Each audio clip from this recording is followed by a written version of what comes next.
Lord, കർത്താവിന് സ്തോത്രം. നമുക്ക് ഒരിക്കൽ കൂടി കർത്താവിൻ്റെ വചനവുമായിട്ട് ദൈവത്തിൻ്റെ സന്നിധിയിലായിരിക്കുവാൻ ദൈവം നമ്മെ സഹായിച്ചു.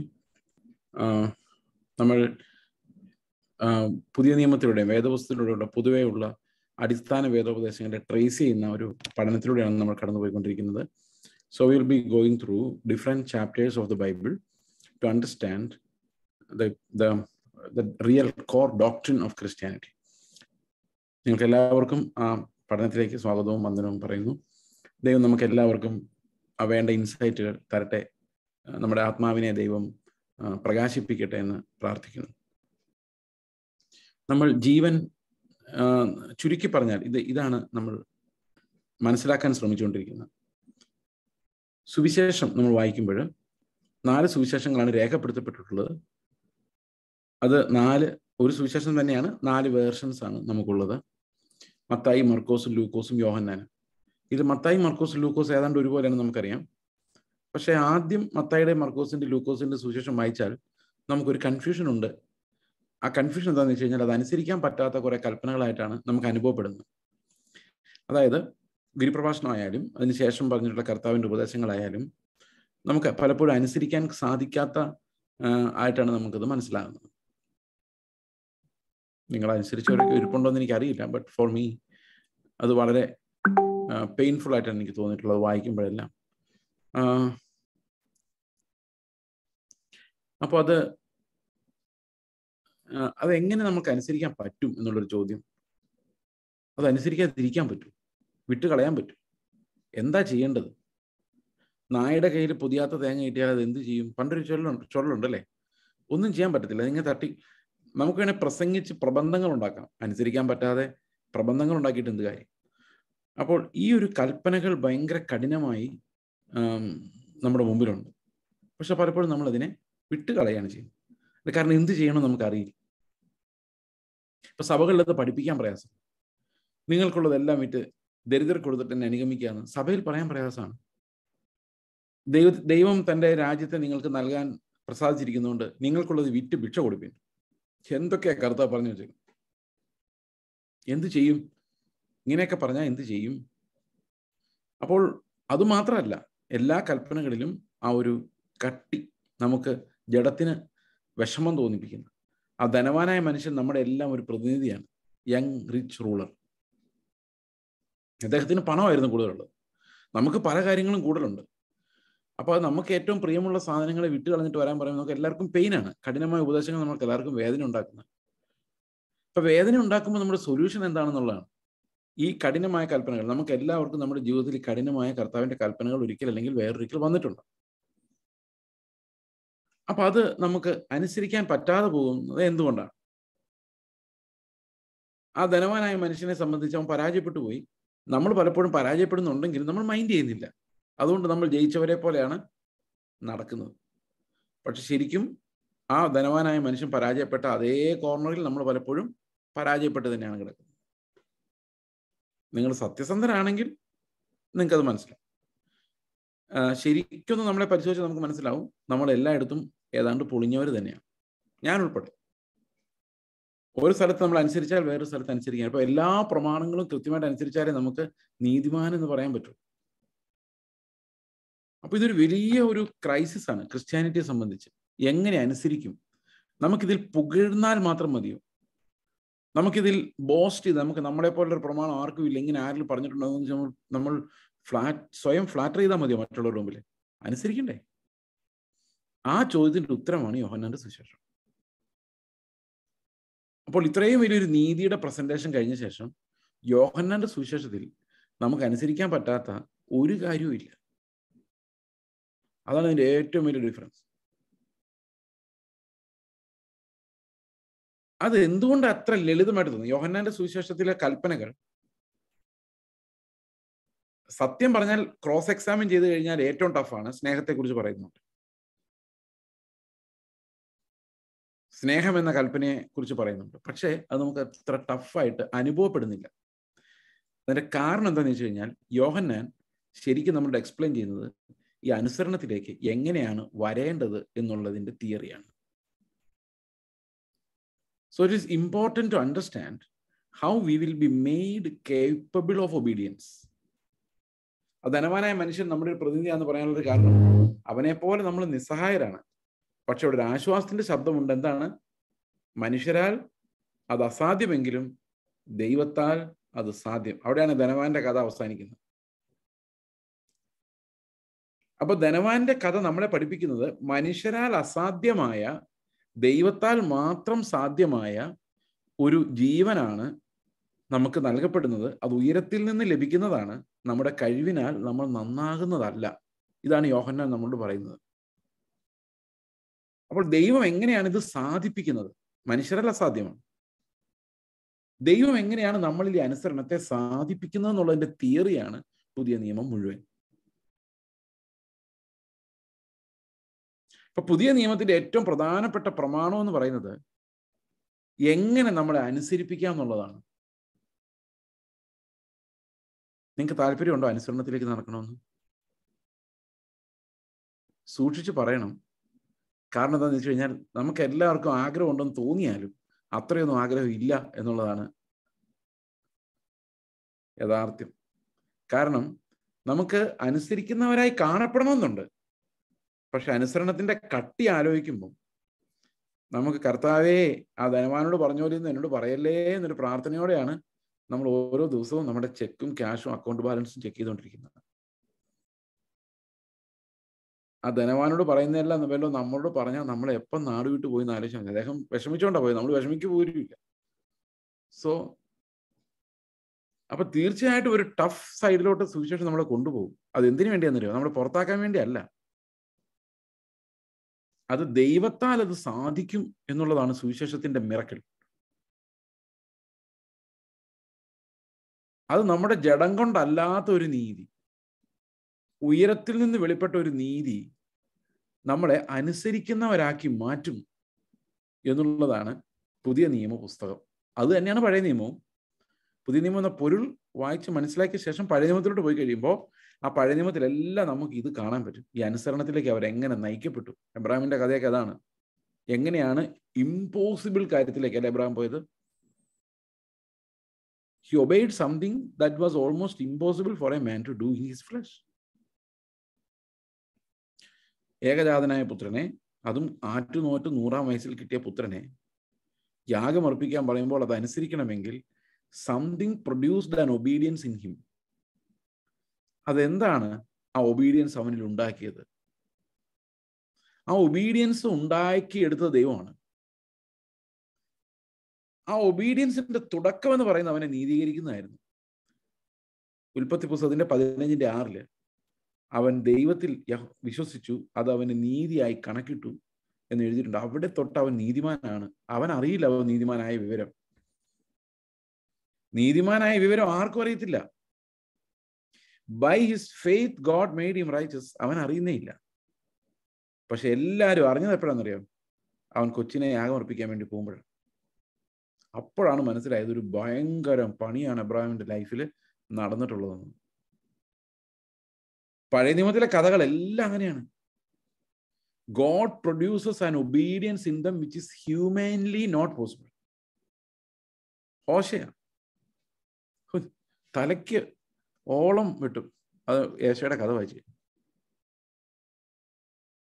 So there's an impossibility with which the Lord challenges us most of the times. In the Old Testament also we see it.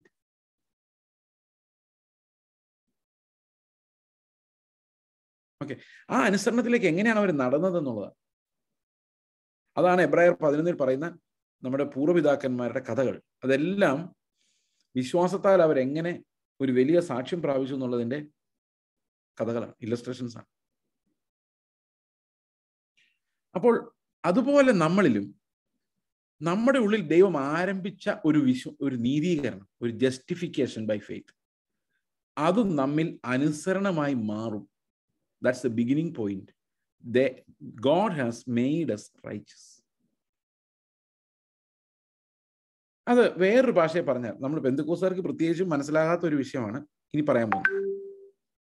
അവർക്ക് മനസ്സിലാക്കണമെന്ന് ആഗ്രഹം പോലും ഇല്ലാത്ത ഒരു വിഷയം. അതായത് നമ്മൾ എങ്ങനെയാണ് പാപികളായത്? പാപം ചെയ്ത് പാപികളായതല്ല. പാപികളായി ജനിച്ചതുകൊണ്ട് പാപം ചെയ്തതാണ്. അപ്പൊ നമ്മൾ എങ്ങനെ നീതിമാന്മാരാകാൻ പോകുന്നു? നീതി ചെയ്ത് ചെയ്ത് നീതിമാന്മാരാവുകയല്ല. നീതീകരിക്കപ്പെട്ടത് കൊണ്ട്, നീതിമാന്മാരാക്കപ്പെട്ടത് കൊണ്ട് നീതി ചെയ്യുകയാണ്.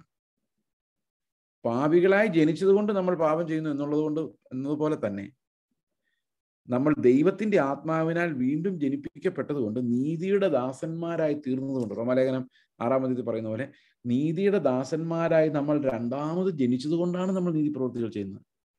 It is because of our birth in Christ. നമ്മൾ പാപികളായത് എങ്ങനെയാണ്? Because of our birth in Adam. നമ്മൾ നീതിമാന്മാരായത് എങ്ങനെയാണ്? God made us righteous. നമ്മളെ നീതിമാന്മാരാക്കി മാറ്റി. അതുകൊണ്ടാണ് നമുക്ക് നീതി ചെയ്യാൻ പറ്റുന്നത്. മനുഷ്യരല്ല അത് അസാധ്യമായിരുന്നു. ദൈവം എന്ത് ചെയ്തു? അവൻ സാധ്യമാക്കാൻ വേണ്ടി അവൻ നീതിമാന്മാരാക്കി മാറ്റി. By a divine action, by giving us his spirit. അവന്റെ ആത്മാവിനാൽ അവന്റെ നീതീകരണം നമുക്ക് നൽകി, സൗജന്യമായി നൽകി. അങ്ങനെ നമ്മളെ നീതിമാന്മാരാക്കിയത് കൊണ്ട്, നമ്മൾ പാപികളായത് സൗജന്യമായിട്ടല്ലേ? നിങ്ങൾ പാപികളായത് പൈസ കൊടുത്തിട്ടാണ്. നിങ്ങൾ പാപികളായത് നിങ്ങൾ ഒന്നും ചെയ്തിട്ടല്ല. ജനിച്ചപ്പോഴേ പാപികളായിട്ടാണ് ജനിച്ചത്. So you didn't have to do anything. അതുപോലെ തന്നെ വീണ്ടും ജനിക്കുമ്പോൾ നമ്മൾ നീതിമാന്മാരായി ജനിക്കുന്നു. കർത്താവിന്റെ നീതിയാൽ വീണ്ടും ഒരു പുതിയ ജന്മം നമ്മുടെ ഉള്ളിൽ ഉണ്ടാകുന്നു. ആ പുതിയ ആളാണ് നന്മ ചെയ്യുന്നത്, നീതി ചെയ്യുന്നത്. That does not come from flesh efforts, that comes from the life. അതാണ് യോഹന്നാൻ പറയുന്നത്. ജീവൻ നമ്മളിൽ വ്യാപരിക്കുമ്പോഴാണ് ജലനദികൾ നമ്മളിൽ നിന്ന് ഒഴുകുന്നത്. മനസ്സിലാവുന്നുണ്ടോ? ഈ ഒരു എക്സ്പ്ലനേഷനാണ് യോഹന്നാൻ സുവിശേഷത്തിലൂടെ പറയുന്നത്. How to be obedient. You will be obedient only if you are born again. ദൈവത്തിന്റെ രാജ്യത്വം എന്ന് പറയുന്നത് അങ്ങനെ ഒരു കാര്യമാണ്. ദൈവരാജ്യത്തിൽ നീ പ്രവേശിക്കണമെങ്കിൽ നീ വീണ്ടും ജനിച്ചവനായിരിക്കണം. You shall be born again. നിങ്ങൾ വീണ്ടും ജനിച്ചവർ ആയിരിക്കണം. ഓക്കെ. അപ്പോൾ വീണ്ടും ജനിക്കുമ്പോൾ നമ്മളെ കർത്താവ് ജനിപ്പിക്കുകയാണ് ഉയരത്തിൽ നിന്ന്. So we are declared righteous. ഇത് റോമാലേഖനം നമ്മൾ പഠിച്ചപ്പോൾ പറഞ്ഞ വിഷയമാണ്. നിങ്ങൾക്ക് റോമാലേഖനത്തെക്കുറിച്ച് വീണ്ടും ഒരിക്കൽ കൂടി ക്ലാസ് നടക്കുന്നുണ്ട്. അത് എന്തുകൊണ്ടാന്ന് വെച്ചാൽ ഈ റോമാലേഖനത്തിന്റെ ഡെപ്ത് എന്നെ സർപ്രൈസ് ചെയ്യിപ്പിച്ചുകൊണ്ടാണ്. ഞാൻ അന്ന് മനസ്സിലാക്കാതിരുന്ന, നിങ്ങളോട് പറഞ്ഞു തന്നപ്പോൾ മനസ്സിലാക്കാതിരുന്ന പല കാര്യങ്ങളും ഇപ്പോഴാണ് എനിക്ക് മനസ്സിലായി വരുന്നത്. അതുകൊണ്ട് രണ്ടാമത് ഒന്നും കൂടെ ആരംഭിച്ചാണ്. ഇനി ഒരു 2-3 വർഷം കഴിയുമ്പോൾ പിന്നെ ഒന്നും കൂടെ ഇത് നടത്തും. കാരണം ഇത് പഠിച്ച് തീരുന്ന ഒരു വിഷയമല്ല. ഞാൻ ജീവനോടുണ്ടെങ്കിൽ, കർത്താവ് അതിനു മുമ്പ് വന്നില്ലെങ്കിൽ. ഓക്കെ. അപ്പോൾ ഇതെങ്ങനെയാണ് നമ്മൾ നീതിമാന്മാരാക്കി നമ്മളെ അനുസരിപ്പിക്കുന്നത്? അതൊരു വലിയൊരു പ്രോസസ്സാണ്. ആ പ്രോസസ്സിന്റെ തുടക്കമാണ് നമ്മൾ യോഹന്നാന്റെ സുവിശേഷത്തിൽ കാണുന്നത്. അപ്പോൾ യോഹന്നാന്റെ സുവിശേഷം 6-ാം അധ്യായത്തിൽ നമ്മൾ കണ്ടു, ആത്മാവാണ് ജീവിപ്പിക്കുന്നത്, മാംസം കൊണ്ട് ഒരു പ്രയോജനവുമില്ല. അവിടെയാണ് നമ്മൾ കഴിഞ്ഞ ആഴ്ച പറഞ്ഞു നിർത്തിയത്. അപ്പോൾ life comes because of the spirit. Spirit gives life. ആത്മാവ് നമുക്ക് ജീവൻ നൽകുന്നു. അപ്പൊ ആത്മാവ് ജീവൻ നൽകുന്നു എന്ന് പറഞ്ഞു കഴിയുമ്പോൾ നമ്മൾ മനസ്സിലാക്കി, നമുക്ക് പെട്ടെന്ന് അത് നമ്മുടെ മനസ്സിലേക്ക് പതിക്കപ്പെടാനുള്ളൊരു ഇമേജറി ഞാൻ പറയാം. അത് ഇങ്ങനെയാണ്. നമ്മൾ ഒരു മെഴുകുതിരി കത്തിച്ച് വെച്ചിരിക്കാന്ന് വിചാരിച്ചു. അത് ഫ്ലിക്കറിങ് അതിൻ്റെ എന്താ പറയുന്നത്, ആ വെളിച്ചം ഏത് സമയത്ത് അണഞ്ഞു പോകാവുന്ന പോലെ എ ഫ്ലിക്കറിങ് കാൻഡിൽ. അത് അണഞ്ഞു പോയി എന്നങ്ങ് വിചാരിച്ചു, അപ്പം മരിച്ചു. There is no light. നമ്മൾ ആത്മമരണം എന്ന് പറയുന്നത് there is no light from above. ആ ജീവൻ അങ്ങ് പോയി. അപ്പൊ അതിനർത്ഥം ദൈവത്തെക്കുറിച്ചൊന്നും ഒരു പ്രകാശവും ഇല്ല. ഹൃദയദൃഷ്ടി പ്രകാശിക്കുന്നില്ല. ഹൃദയദൃഷ്ടിയിൽ അന്ധകാരം വ്യാപിച്ചു.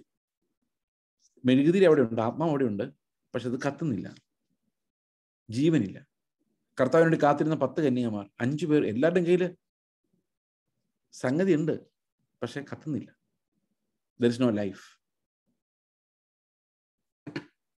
അപ്പോൾ ആ ഒരു കത്താത്ത അവസ്ഥയിൽ എന്ത് ചെയ്യും? നമ്മളിപ്പോൾ ഒരു മെഴുകുതിരി കത്താതെ കെട്ടുപോയി നമ്മൾ എങ്ങനെ അതിനെ കത്തിക്കുന്നത്?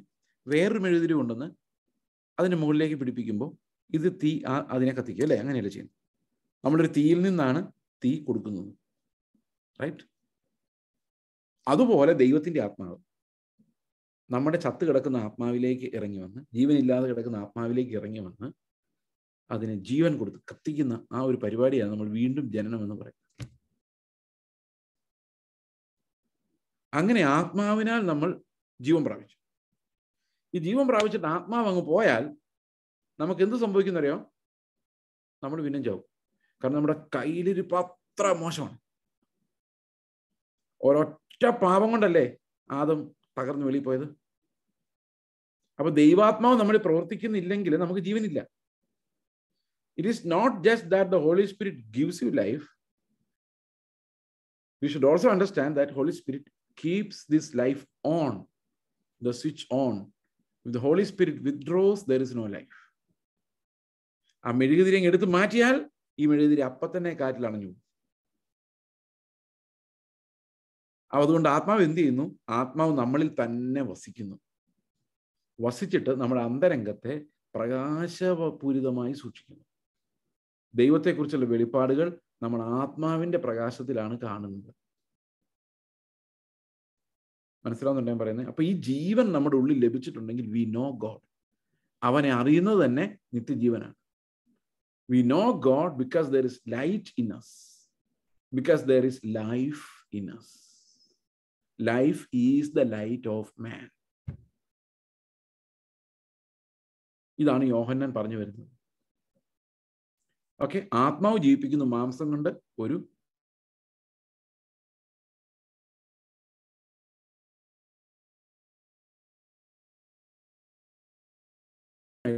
നമുക്ക് കാണാൻ കഴിയും. അവർ പേടിച്ചു പോയത് ക്രിസ്തുവിന്റെ ജീവനെ ഓർത്തിട്ടാണ്. അവരൊരിക്കലും ആത്മാവിനെ അങ്ങനെയല്ല സങ്കല്പിച്ചത്. നമ്മൾ ഇന്ന് സങ്കല്പിക്കുന്ന ആത്മാവിനെ അങ്ങനെയല്ല. ജീവൻ തരുന്ന ആത്മാവായിട്ട് നമ്മൾ കാണുന്നില്ല. കൊരിന്ത്യർ ലേഖനം 1 കൊരിന്ത്യർ ലേഖനം 16 അധ്യായത്തിൽ പറയുന്ന പോലെ ആദ്യത്തെ ആദം ജീവനുള്ള ദേഹിയായി തീർന്നു. എന്നാൽ ഒടുക്കത്തെ ആദം ജീവിപ്പിക്കുന്ന ആത്മാവായി മാറി. ക്രിസ്തു ജീവിപ്പിക്കുന്ന ആത്മാവായി. ഓക്കെ, അപ്പോൾ ജീവിപ്പിക്കുന്ന ആത്മാവാണ് ക്രിസ്തു.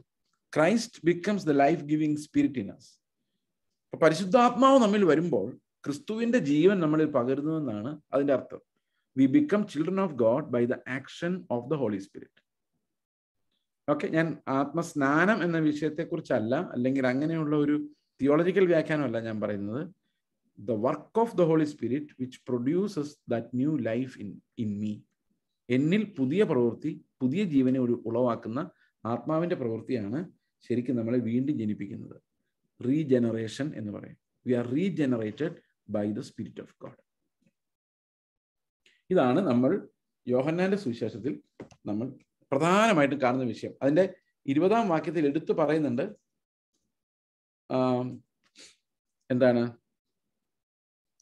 ഇത് വായിച്ചിട്ട് എന്തിനാ എഴുതിയെന്ന് ചോദിച്ചു കഴിഞ്ഞാൽ, ഇത് വായിച്ചിട്ട് ജീവൻ ഉണ്ടാകുവാനും കർത്താവിൽ വിശ്വസിക്കുവാനും അവർക്ക് ജീവൻ ഉണ്ടാകുവാനുമാണ് ഇത് എഴുതിയതെന്ന് അവിടെ എടുത്ത് പറയുന്നുണ്ട്. ഇനി നമ്മൾ ഈ ജീവനെ കുറിച്ച് മനസ്സിലാക്കേണ്ട ചില തത്വങ്ങൾ അതിന്റെ 10-ാം അധ്യായത്തിലേക്ക് നമ്മൾ വരികയാണ്. ഞാൻ നിങ്ങളോട് പറഞ്ഞ പോലെ we are picking up certain chapters. എന്തിനാന്ന് വെച്ച് കഴിഞ്ഞാൽ ഈ അനുസരണത്തിലേക്ക് നമുക്ക് എങ്ങനെ എത്താൻ പറ്റുമെന്നുള്ളതിന്റെ ഫണ്ടമെന്റൽസ് ആണ് നമ്മൾ പറഞ്ഞു വരുന്നത്. ഓക്കെ, എങ്ങനെ നമുക്ക് അനുസരിക്കുന്നവരായി മാറാം. We are not running away from obedience. We are going to embrace an obedience, and that obedience will become our motivation. Righteousness will become our master. Okay, അങ്ങനെ ഒരു ലൈഫിലേക്കാണ് നമ്മൾ നോക്കിക്കൊണ്ടിരിക്കുന്നത്. 10-ാം അധ്യായത്തിലേക്ക് വരുമ്പോൾ ആ ലൈഫിന്റെ പ്രത്യേകതകളെ കുറിച്ച് വളരെയധികം കാര്യങ്ങൾ പറഞ്ഞിട്ടുണ്ട്. ഈ 10th ചാപ്റ്റർ ഞാൻ പലപ്പോഴും ടെൻഷനിലും ആങ്സൈറ്റിലും ഇരിക്കുന്ന ആൾക്കാർക്ക് മരുന്നായിട്ട് കൊടുക്കുന്ന ഒരു അധ്യായമാണ് യോഹന്നാൻ 10. രക്ഷയെക്കുറിച്ച് സംശയമുള്ളവർക്ക്, കർത്താവിന്റെ മക്കൾ തന്നെയാണോ എന്ന് സംശയമുള്ളവർക്ക്, വാഗ്ദത്തങ്ങളിൽ ഉറപ്പ് നഷ്ടപ്പെടുന്നവർക്ക്, കർത്താവ് എത്ര ഉറപ്പായിട്ടാണ് ആണയോടുകൂടി വാഗ്ദത്തങ്ങൾ തരുന്നത് എന്നുള്ളത് ബോധ്യപ്പെടുത്താൻ വേണ്ടി ഒരു അധ്യായമാണ് 10-ാം അധ്യായം. ജീവനെ സംബന്ധിക്കുന്ന അടുത്ത അധ്യായമാണിത്. എല്ലാ അധ്യായത്തിലും ജീവനെ കുറിച്ചുള്ള പരാമർശങ്ങൾ ഉണ്ട് യോഹന്നാന്റെ സുവിശേഷത്തിൽ. എന്നാൽ വേദശാസ്ത്രപരമായി നമുക്ക് മനസ്സിലാക്കേണ്ട വിഷയങ്ങളുള്ള ചാപ്റ്റേഴ്സ് മാത്രമാണ് നമ്മൾ പ്രധാനമായിട്ടും എടുക്കുന്നത്. 6-ാം അധ്യായത്തിൽ അനേകം വാക്യങ്ങളുണ്ട് അതിന് ഈ ജീവനെ സംബന്ധിക്കുന്നതായിട്ട്. ഓക്കെ, 7-ലും ഉണ്ട്. 7-ല് നമുക്ക് 7-ാം അധ്യായത്തിൽ ചില വാക്യങ്ങൾ ജസ്റ്റ് ഒന്ന് വായിക്കാം 10-ലേക്ക് പോകുന്നതിന് മുമ്പ്. ഓക്കെ,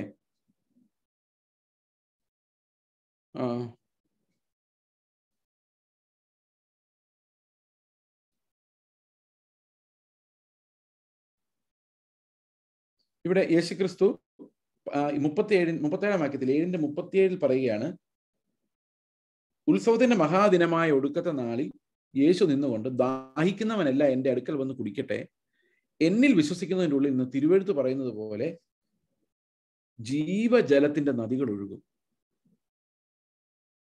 അപ്പൊ ജീവജലത്തിന്റെ നദികൾ നമ്മളിൽ നിന്ന് ഒഴുകണമെങ്കിൽ എന്ത് സംഭവിക്കണം? അടുത്ത വാക്യത്തിൽ പറയുകയാണ്, ഇത് തന്നിൽ വിശ്വസിക്കുന്നവർക്ക് ലഭിക്കാനുള്ള ആത്മാവിനെ കുറിച്ചാകുന്നു പറഞ്ഞത്. യേശു ഒന്ന് തേജസ്കരിക്കപ്പെട്ടിട്ടില്ലായകയാൽ ആത്മാവ് വന്നിട്ടില്ലായിരുന്നു.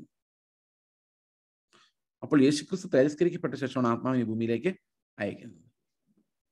ഓക്കെ, അപ്പോൾ എന്ത് സംഭവിക്കും? ഈ ആത്മാവ് വരുമ്പോൾ നമ്മൾ എന്ത് സംഭവിക്കും? നമ്മൾ അന്യഭാഷ പറയും, നമ്മൾ പ്രവചിക്കും. അതൊക്കെ നമ്മൾ വിചാരിച്ചുകൊണ്ടിരിക്കുന്നത്. പക്ഷെ ശരിക്കും കർത്താവ് പറഞ്ഞ പ്രോമിസ് എന്ന് പറയുന്നത്, ഈ ആത്മാവ് വരുമ്പോൾ നമ്മളിൽ നിന്ന് ജീവജലത്തിന്റെ നദികൾ നമ്മളിൽ നിന്ന് പ്രവഹിക്കുമെന്നാണ്. So essentially this comes back to this doctrine that spirit gives life continuously. ദൈവത്തിന്റെ ആത്മാവ് നമുക്ക് തുടർച്ചയായി ജീവനെ നമ്മളിലേക്ക് പമ്പ് ചെയ്തുകൊണ്ടിരിക്കുന്നു. പുത്രന്റെ ജീവനെ നമ്മുടെ ഉള്ളിൽ നിറച്ചുകൊണ്ടിരിക്കുന്നു. പുത്രനെ പോലെ ജീവിക്കുവാൻ നമ്മെ നിർബന്ധിച്ചുകൊണ്ടിരിക്കുന്നു ദൈവത്തിന്റെ ആത്മാവ്. ഓക്കെ, ജീവജലത്തിന്റെ നദികൾ ഒഴുകും. അപ്പൊ ജീവജലത്തിന്റെ നദികൾ എങ്ങനെ ഒഴുകുന്നത്? ജീവനായി വ്യാപരിക്കും. നമ്മളിൽ ആത്മാവുണ്ട്. ഞാൻ പലരും പറയാറുണ്ട്, ഈ ദൈവാത്മാവ് പരിശുദ്ധാത്മാവ് എന്ന് പറയുന്ന വാക്ക് ഒരു 1-2 ദിവസത്തേക്ക് മാറ്റി വെച്ചിട്ട് പരിശുദ്ധാത്മാവിന് പകരം ഇങ്ങനെ ഒന്ന് പറഞ്ഞു നോക്കാൻ. ചുമ്മാ പരിശുദ്ധാത്മാവ് എന്ന് പറയുന്ന ശരി, നമ്മൾ ജസ്റ്റ് ഒരു ദിവസം ഒരു ചേഞ്ചിന് വേണ്ടി ഇങ്ങനെ ഒന്ന് പറഞ്ഞു നോക്കി. യേശുക്രിസ്തുവിന്റെ ആത്മാവിനെ ഞങ്ങൾക്ക് തന്നതിനായിട്ട് സ്തോത്രം. നിങ്ങൾക്ക് യേശുക്രിസ്തുവിന്റെ ആത്മാവുണ്ടോ? ഞാൻ എന്തുകൊണ്ട് അങ്ങനെ പറഞ്ഞെന്നറിയാമോ? ഈ പരിശുദ്ധാത്മാവെന്ന് പറയുമ്പോൾ വേറെ എന്തോ ആണെന്ന് നമ്മൾ വിചാരിച്ചിരിക്കും. ക്രിസ്തുവിനെ നടത്തിയ അതേ ആത്മാവാണ് പരിശുദ്ധാത്മാവ്. അല്ല ആൾക്കാർ കൈവീശുമ്പോൾ മറിച്ചിടുകയും നാളെ അമേരിക്കയിൽ പോകുന്ന പ്രവചിക്കുകയും ചെയ്യുന്ന സാധനം അല്ലത്. Holy Spirit is God. അതുകൊണ്ട് ഈ പരിശുദ്ധാത്മാവെന്നും പറഞ്ഞുകൊണ്ട് ഇന്ന് നടക്കുന്ന മാനിഫെസ്റ്റേഷൻസിൽ വിശ്വസിക്കുന്ന നിങ്ങൾക്ക് ആർക്കെങ്കിലും ഒരു ചെറിയ വിശ്വാസം നിങ്ങളുടെ തലയ്ക്കകത്തോട് ഓടുന്നുണ്ടെങ്കിൽ നിങ്ങൾ ഒരു നിമിഷവും നിന്നിട്ട് പരിശുദ്ധാത്മാവെന്ന് പറയുന്നതിനെ ഒന്ന് മാറ്റി ഒരു ദിവസത്തേക്ക് ഒരു പരിശീലനത്തിന് വേണ്ടി അതിൻ്റെ ഒരു പര്യായ പദം നമുക്ക് ഉപയോഗിക്കാം. രണ്ടും ഒന്ന് തന്നെയാണ്. ഇങ്ങനൊന്ന് പറഞ്ഞു നോക്കിയേ, ക്രിസ്തുവിന്റെ ആത്മാവിനെ ലഭിച്ചത് എത്ര വലിയ ഭാഗ്യമാണ്. We have the spirit of Christ. We have the spirit of adoption. We have the spirit of sonship. പുത്രത്വത്തിന്റെ Atma. Because the Son gave it to us. നിങ്ങൾക്ക് എത്ര പേർക്ക് പരിശുദ്ധാത്മാവ് ഉണ്ടെന്ന് ചോദിച്ചു കഴിഞ്ഞാൽ പെന്തക്കോസ്തുകാർ മിക്കവാറും ആൾക്കാരും ലഭിക്കും.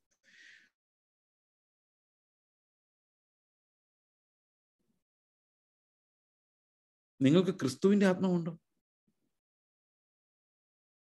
അത് ബഹളമല്ല, ബഹളം ഉണ്ടാവുമായിരിക്കാം, പക്ഷെ അതല്ല ആത്മാവ്. ആത്മാവ് നമ്മളിൽ നിന്ന് ജീവജലത്തിന്റെ നദികളാണ് ഒഴുക്കുന്നത്. The life of Christ will flow from us എന്നാണ്. ഓക്കെ, അപ്പൊ നമ്മൾ ക്രിസ്ത്യാനികളായി വിശ്വാസികളായി ജീവിക്കണമെങ്കിൽ the most essential supply is the supply of the Holy Spirit. ജീവജല നദികൾ, അതാണ് നമ്മുടെ ലക്ഷ്യം. നമ്മളിൽ നിന്ന് പുറപ്പെടുന്ന ജീവജലത്തിന്റെ നദികൾ.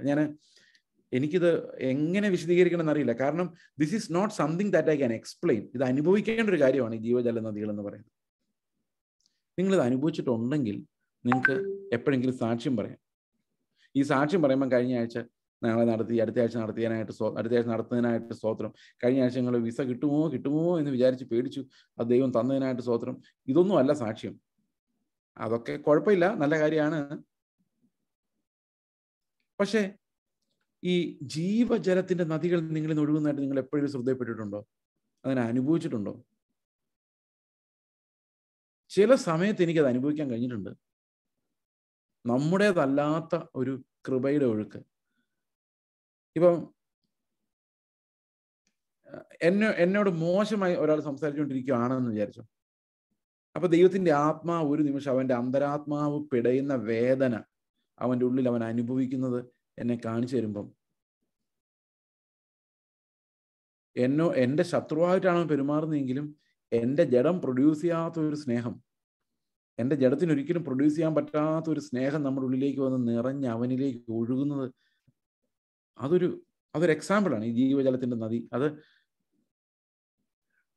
അത് നമ്മളിൽ നിന്ന് ഇങ്ങനെ പുറപ്പെട്ടുകൊണ്ടിരിക്കും. ആത്മാവ് വസിക്കുന്നവൻ നമുക്ക് വല്ലപ്പോഴൊക്കെ ഉണ്ടാകുന്ന അനുഭവങ്ങളാണ്, അങ്ങനല്ല.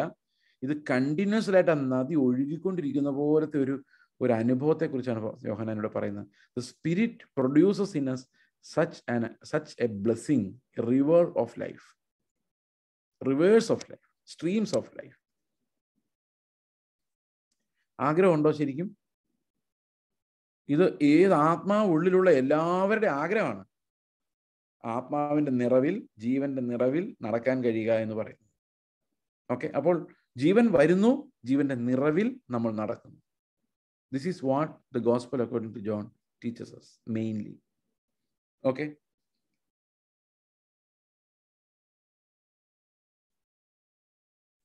ഇനി നമ്മൾ 10ാമത്തെ വാക്യത്തിലേക്ക്, 10ാമത്തെ അധ്യായത്തിലേക്ക് വരാം.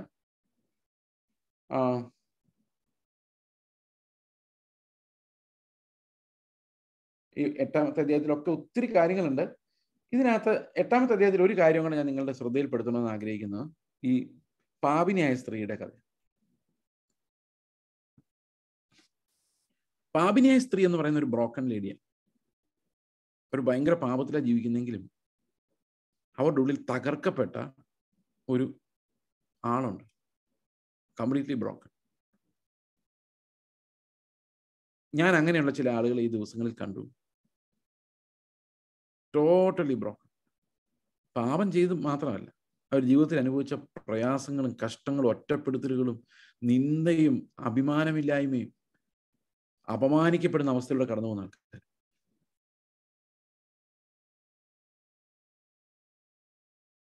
അപ്പോൾ ക്രിസ്തുവിന്റെ സ്നേഹം എങ്ങനെയാ വരുന്നത്? എന്നോട് ഒരാൾ കഴിഞ്ഞ ദിവസം ചോദിച്ചു, നിങ്ങൾ അവർ അത്രയും പ്രശ്നക്കാരാന്ന് പറഞ്ഞിട്ട് അവരെ സപ്പോർട്ട് ചെയ്യുന്ന ഭയങ്കര അത്ഭുതമായിട്ടോ, നിങ്ങൾ എങ്ങനെയാണ് അവരെ കൊണ്ടുവരാൻ? അപ്പൊ ഇവരും അവരുമായിട്ട് വഴക്കണം.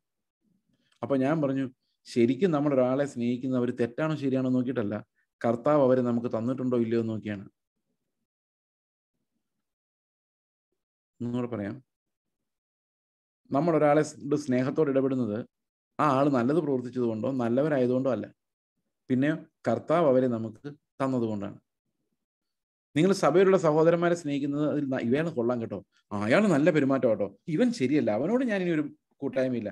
നമ്മുടെ സഭയിലെ ചില ആൾക്കാരൊന്നും നീതിമാന്മാരൊന്നും അല്ല, അവരോടൊന്നും അധികം കൂട്ടായ്മ ഇല്ലായിരിക്കുന്നതാണ് നല്ലത്. അങ്ങനെയല്ല, അവരെ ഇണയില്ലാപ്പണ കൂടരുത്. പക്ഷേ അവർ ബലഹീനരായ വിശ്വാസികളാണെങ്കിൽ നമ്മൾ അവരോട് കൂടുതൽ കൂടുതൽ കരുണ കാണിക്കണം. എന്തിനു വേണ്ടിയാണ്? ക്രിസ്തുവിൻ്റെ അടുത്തേക്ക് റിസ്റ്റോർ ചെയ്യാൻ വേണ്ടിയാണ്. To restore them in Christ, to make them grow in the Lord. അത് സ്നേഹത്തിൽ നിന്ന് വരണം. അപ്പൊ എന്തുകൊണ്ടാണ് ഒരു മനുഷ്യനെ നമ്മൾ സ്നേഹിക്കുകയും അംഗീകരിക്കുകയും ചെയ്യുന്നത്? അവരെ ദൈവം നമുക്ക് തന്നതുകൊണ്ടാണ്. എന്തുകൊണ്ടാണ് ഭർത്താവ് ഭാര്യയെ സ്നേഹിക്കുന്നത്, ഭാര്യ ഭർത്താവിനെ സ്നേഹിക്കുന്നത്? ഭാര്യ നല്ലതായതുകൊണ്ടല്ല, ഭർത്താവ് നല്ലതായതുകൊണ്ടല്ല, മക്കൾ നല്ലതായതുകൊണ്ടല്ല, ദൈവം അവരെ എനിക്ക് തന്നതുകൊണ്ടാണ്. ദൈവം അവരെ എനിക്ക് തന്നിട്ടുണ്ടെങ്കിൽ ഞാൻ അവരെ സ്നേഹിച്ചേ പറ്റുള്ളൂ. That is the flow of life. That is why the Lord gave that person to me. Okay? സന്തോഷമായാലോ? മാതാപിതാക്കളെ ആയാലും മക്കളെ ആയാലും സഹോദരങ്ങളെ ആയാലും നമ്മൾ സ്നേഹിക്കുന്നത് അവർ നല്ലവരാണോ നോക്കിയിട്ടാണോ? ഉദാഹരണത്തിന് ഒരപ്പൻ്റെ മക്കൾ എത്ര തല്ലിപ്പൊളികളാണെങ്കിലും ആ അമ്മയ്ക്ക് അപ്പന് അവനോടായിരിക്കുമല്ലോ സ്നേഹം.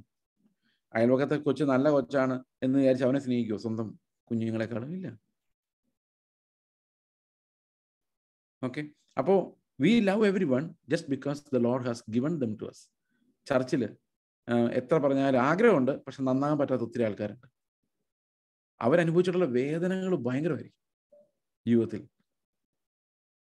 എനിക്കൊരാളെ അറിയാം, അദ്ദേഹം എല്ലായിടത്തും അവഗണിക്കപ്പെട്ട ആളാണ്, നിന്ദിക്കപ്പെട്ട് ഓടിക്കപ്പെട്ട ആളാണ്. അദ്ദേഹത്തിന് ആരെയും വിശ്വാസമില്ല. നമ്മൾ പറയും, വിശ്വസിക്കൂ ബ്രദറെ, നിങ്ങളും എന്നെ ചതിക്കും. കാരണം അതേ പുള്ളി അനുഭവിച്ചിട്ടുള്ളൂ. അപ്പൊ അവരോട് നമ്മൾ സംസാരിക്കുമ്പോൾ നമ്മുടെ ഉള്ളിൽ നിന്ന് അവരുടെ ആ ഹൃദയത്തിനകത്ത് അവൻ അനുഭവിക്കുന്ന ആ തകർച്ചയുടെ വേദന നമ്മൾ അനുഭവിക്കും.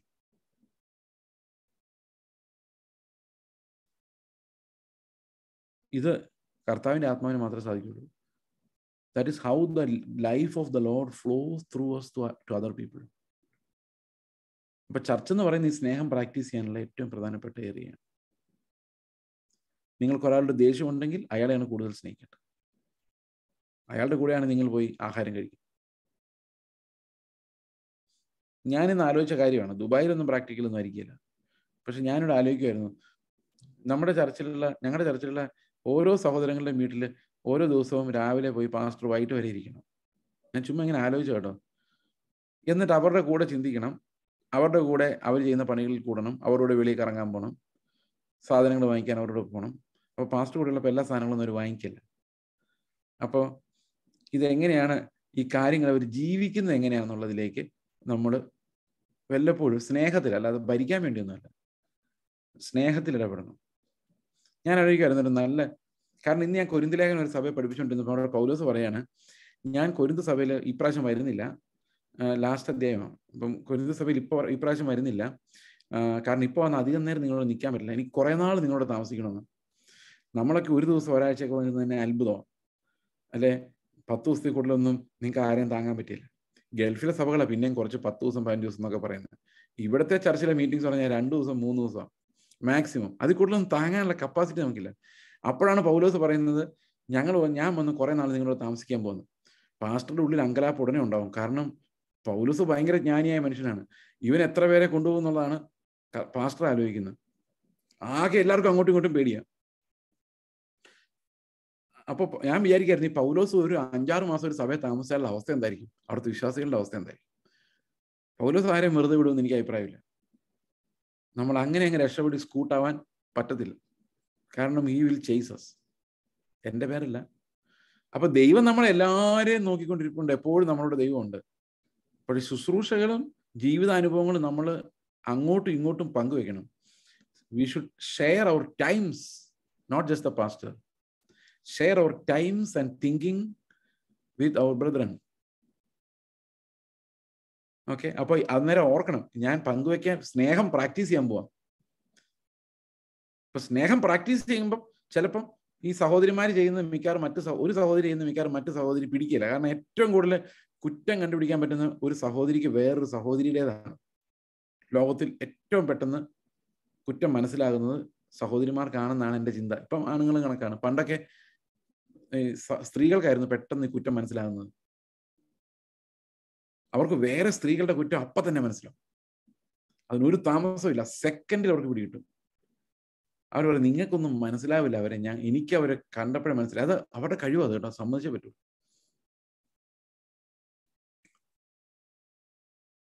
പക്ഷെ ആ കഴിവുകൊണ്ടൊരു വലിയ പ്രശ്നമുണ്ട്. ആ പ്രശ്നമാണ് പ്രശ്നം. ഞാനൊരു എക്സാമ്പിൾ പറയാം. ഒരു പാസ്റ്റർ പ്രസംഗിക്കുകയായിരുന്നു. അപ്പൊ അദ്ദേഹം പറഞ്ഞു, ഒരു മനുഷ്യൻ അദ്ദേഹത്തെ 10 ലക്ഷം രൂപ പറ്റിച്ചു. പാസ്റ്റർ എന്ന് പറഞ്ഞാൽ അദ്ദേഹം പാസ്റ്റർ മാത്രമല്ല, ഒരു പ്രൊഫഷണലും കൂടെയാണ്. അപ്പൊ എൻ്റെ കൂടെ പാസ്റ്ററിങ് വർക്ക് കൊടുത്തു. അപ്പം വരുമാനം എന്ന് പറഞ്ഞാൽ അദ്ദേഹത്തിന് അതല്ലാതെയുള്ള സെക്കുലർ ജോലി കൊണ്ടുള്ള വരുമാനം. അപ്പോൾ അദ്ദേഹം ഈ 10 ലക്ഷം രൂപ പറ്റിച്ച ആള് അവർ കുറച്ച് സംസാരിച്ചപ്പോഴേ ഭാര്യ അദ്ദേഹത്തോട് പറഞ്ഞെന്ന് പറഞ്ഞു, ഇത് പറ്റിക്കൽ പരിപാടിയാണ്, സൂക്ഷിക്കണമെന്ന്. പക്ഷെ അദ്ദേഹം അത് വിശ്വസിച്ചിട്ട് അദ്ദേഹം എന്ത് ചെയ്തു, ഈ 10 ലക്ഷം രൂപ കൊടുത്തു. അവരെ പിന്നെ ആ വഴിക്ക് കണ്ടിട്ടില്ല. അപ്പൊ അദ്ദേഹം ഇത് പ്രസംഗത്തിൽ പറഞ്ഞു, ഈ ഭർത്താക്കന്മാർ ചിലപ്പം ഭാര്യമാർ പറയുന്നത് കൂടെ ശ്രദ്ധിക്കണം, അല്ലെങ്കിൽ അബദ്ധം പറ്റും. പക്ഷെ അവിടെ വേറൊരു പ്രശ്നമുണ്ട്. വിശ്വാസ ജീവിതം എന്ന് പറയുന്നത് പ്രായോഗിക ബുദ്ധി കൊണ്ട് ജീവിക്കേണ്ടതല്ല. വിശ്വാസ ജീവിതം എന്ന് പറഞ്ഞാൽ നമ്മൾ കടലിലേക്ക് ഒരൊറ്റ ഏറാണത്. 10 ലക്ഷമെങ്കിൽ 10 ലക്ഷം. അതും കൊണ്ട് അവൻ നാളെ നമ്മളെ സ്വർഗ കവാടത്തിൽ നമുക്ക് ഒരു കൂട്ടുകാരനായിട്ട് അവിടെ എത്തും. അതുമാത്രമല്ലാതെ ഈ മാമോന്റെ അന്യായ പണം കൊണ്ട് നമുക്ക് യാതൊരു പ്രയോജനവും ഇല്ല. ഈ പ്രായോഗിക ബുദ്ധി അപകടകരമാണ്. ക്രിസ്തുവിന്റെ പരിജ്ഞാനത്തിലേക്ക് പോകാൻ നമ്മളെ തടസ്സപ്പെടുത്തുന്നത് ഈ മനുഷ്യരെ അനലൈസ് ചെയ്യുന്ന പ്രായോഗിക ബുദ്ധി. കൂടി വന്നാൽ നിങ്ങളുടെ 10 ലക്ഷം രൂപ അങ്ങ് പോകായിരിക്കും, അത്രയല്ലേ ഉള്ളൂ. സന്തോഷമായോ? അപ്പോൾ നമ്മൾ അതുകൊണ്ട് എഫേസ്യ ലേഖനത്തിൽ പറയുന്ന പരിജ്ഞാനത്തെ കവിയുന്ന ക്രിസ്തുവിന്റെ സ്നേഹത്തെ അറിയാൻ. അങ്ങനെ ഭയങ്കര പരിജ്ഞാനമാണ് മറ്റുള്ളവരെ കുറിച്ച്. നമ്മളെ കുറിച്ച് ഒരു പരിജ്ഞാനം ഇല്ലെങ്കിലും ബാക്കിയുള്ളവർ, ചില ആൾക്കാർ ബാക്കിയുള്ളവർ പാപം ചെയ്യാതിരിക്കാനാണ് നമ്മൾ ഏറ്റവും കൂടുതൽ ശ്രദ്ധിക്കുന്നത്. നമ്മൾ പാപം ചെയ്യാതിരിക്കാനല്ല. അത് ഏറ്റവും കൂടുതൽ എവിടെ ഉണ്ടാകുന്ന ഈ മിഷണറിമാർക്ക് പൈസ കൊടുക്കുമ്പോഴാണ്. അതെ, അതെന്നാന്നറിയാം, ആ മിഷണറിമാർക്ക് 5000 രൂപ കൊടുത്താൽ മതി. എന്നാൽ കൂടുതൽ കൊടുത്താലേ അവർ മടിയന്മാരായി പോകും, അവർ എന്താ പൈസയ്ക്ക് വേണ്ടി നോക്കിക്കൊണ്ടിരിക്കും. അങ്ങനെ അവർ ഉദാസീനരാക്കരുത്, അവർ അധ്വാനിക്കട്ടെ, നമ്മൾ 5000 രൂപ കൊടുത്താൽ മതി. അപ്പം നിങ്ങൾക്ക് കൂടുതൽ പൈസ കിട്ടി നിങ്ങൾ ഉദാസീനരാകുമോ? അതില്ല, അത് ഞങ്ങൾ പൈസ കിട്ടുന്നതനുസരിച്ച് ഞങ്ങൾ നന്നായി വരുവാ ചെയ്യുന്നത്. അപ്പൊ അവർ ഉദാസീനരായി പോകും. നിങ്ങൾക്ക് എങ്ങനെ മനസ്സിലായി? അല്ല, അവരെ മിടുക്കരാക്കാൻ ശ്രമിക്കുന്നത് നിങ്ങൾ സമ്പാദിക്കുന്നുണ്ടല്ലോ. അപ്പൊ മറ്റുള്ളവർ ഉദാസീനരായി പോകുമോ, മറ്റുള്ളവർ പണത്തെ ആശ്രയിച്ചു പോകുമോ, മറ്റുള്ളവരെങ്ങാനും ചീത്തയായി പോകുമെന്നുള്ളതിന് നമുക്കുള്ള ഉത്കണ്ഠയുടെ ഒരു 10,000-1 നമ്മൾ ഓൾറെഡി ചീത്തയാണല്ലോ എന്നതിലേക്ക് ചിന്തിച്ചാൽ ഈ 8-ാം അധ്യായത്തിലെ പാവപ്പെട്ട സ്ത്രീയുടെ അവസ്ഥ നമുക്ക് മനസ്സിലാക്കാൻ പറ്റും. ബ്രോക്കൺനെസ്. സന്തോഷമായോ? ദൈവത്തിന്റെ വചനം നമ്മളെ പഠിപ്പിക്കുന്നത് ആ ജീവന്റെ പകർച്ച എന്ന് പറയുന്നത് നമ്മുടെ വ്യക്തിബന്ധങ്ങളാൽ പരീക്ഷിക്കപ്പെടും. അപ്പൊ നമ്മുടെ ചുറ്റുമുള്ള സഹോദരങ്ങളെ നോക്കി ഏറ്റവും പെരുമാറാൻ ബുദ്ധിമുട്ടുള്ള ചില ആൾക്കാർക്ക് വയലന്റ് ടെമ്പർ ആയിരിക്കും. നമ്മൾ എന്തെങ്കിലും പറഞ്ഞ് നമ്മൾ പറയുന്നതായിരിക്കില്ല അവർ കേൾക്കുന്നത്. ഇതുപോലൊരു പ്രശ്നം ഞാനിത് ശരിക്കും അനുഭവിച്ചിട്ടുണ്ട്. ഞാൻ പറയുന്നതല്ല അവർ കേൾക്കുന്നു. ഞാൻ അടുത്തുള്ള ഒരാളോട് പറഞ്ഞു, ഞാൻ 10 എന്ന് പറയുമ്പോൾ നിങ്ങൾ 10,000 എന്നാണ് കേൾക്കുന്നത്.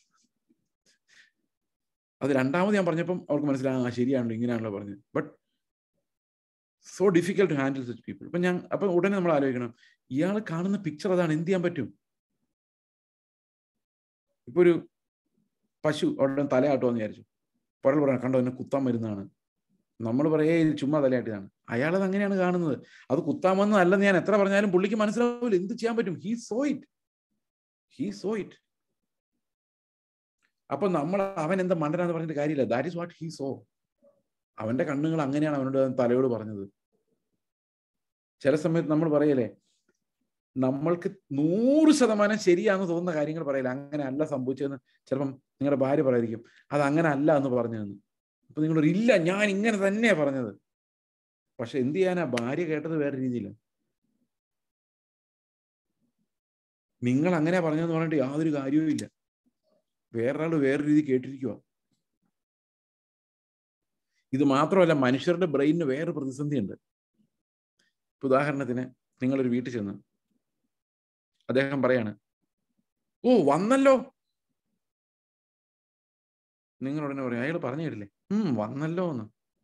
അയാൾ പറഞ്ഞ എന്താ? സന്തോഷത്തോടെ പറഞ്ഞു. വന്നല്ലോ എന്ന് പറഞ്ഞ സന്തോഷത്തോടെയാ. പക്ഷെ നിങ്ങൾ കേട്ടത് എങ്ങനെയാണെന്നറിയോ? വന്നല്ലോ എന്നാ കേട്ടത്. പിന്നെ നിങ്ങളുടെ മനസ്സ് ഇത് പറയും, അയാൾ അങ്ങനെ പറഞ്ഞത്. ഒരു 15 പ്രാവശ്യം മനസ്സങ്ങനെ പറഞ്ഞു കഴിഞ്ഞപ്പം നിങ്ങൾ പറയുന്ന അയാൾ എന്നോട് അങ്ങനെ പറഞ്ഞു എന്ന് തന്നെയാണ്. പക്ഷെ അയാൾ ഇത് അറിയുന്നേ ഇല്ല. അയാൾ കുറെ നാളുകൾ കഴിഞ്ഞ് ആലോചിക്കും, ഇവരെന്താ പിണങ്ങി നടക്കുന്നത്, ഇവര് മിണ്ടുന്നില്ലല്ലോ. അപ്പൊ അവര് പറയും, നിങ്ങൾ അന്ന് അങ്ങനെ പറഞ്ഞില്ലേ? ഞാൻ അങ്ങനല്ല പറഞ്ഞു. ഞങ്ങൾ കേട്ടതാ ബ്രദറെ, നിങ്ങൾ അങ്ങനെ തന്നെ പറഞ്ഞു. അയ്യോ, ഞാൻ മനസ്സിൽ പോലും ചിന്തിച്ചിട്ടില്ല. സമ്മതിക്കില്ല, പറഞ്ഞിട്ട് കാര്യമില്ല. They saw it like that, they heard it like that. അത് തിരുത്താൻ അവരെ കൊണ്ടും പറ്റില്ല, നിങ്ങളെ കൊണ്ടും പറ്റില്ല. കാരണം അവർ സത്യസന്ധരാ, നിങ്ങൾ സത്യസന്ധരാ. നിങ്ങൾ കണ്ട കാഴ്ചയല്ല അയാൾ കണ്ടത്. നമ്മുടെ എല്ലാ പെർസെപ്ഷൻസ് നമ്മൾ വളർന്നു വരുന്നതനുസരിച്ച് മാറിക്കൊണ്ടിരിക്കും. അപ്പൊ നമ്മുടെ സഹോദരനെ സ്നേഹിക്കണമെങ്കിൽ നമുക്ക് അസാമാന്യമായ ഗ്രേസ് വേണം.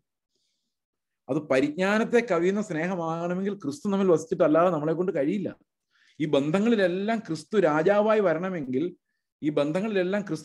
വരണമെങ്കിൽ നമ്മൾ എല്ലാ സമയത്തും മരണം അനുഭവിക്കണം. ഞാൻ പറയണം, ശരിയായിരിക്കും ബ്രദർ, എന്റെ വായിന്ന് അങ്ങനെ വന്നു കാണുമായിരിക്കും, ഞാൻ ഉദ്ദേശിച്ചില്ല, എന്നോട് ക്ഷമിക്കണം. തോറ്റേക്ക്. അല്ലെ പിന്നെ കുത്തിയിരുന്ന് ആലോചിക്ക്, അയാളന്ന് വന്നപ്പോ എന്റെ ഹൃദയത്തിൽ ശരിക്കും സന്തോഷമായിരുന്നു എന്ന്. ചിലപ്പോ അല്ലായിരുന്നായിരിക്കും. വന്നല്ലോ എന്ന് പറഞ്ഞ അയാളുടെ കഥയാണ് ഞാൻ പറഞ്ഞു.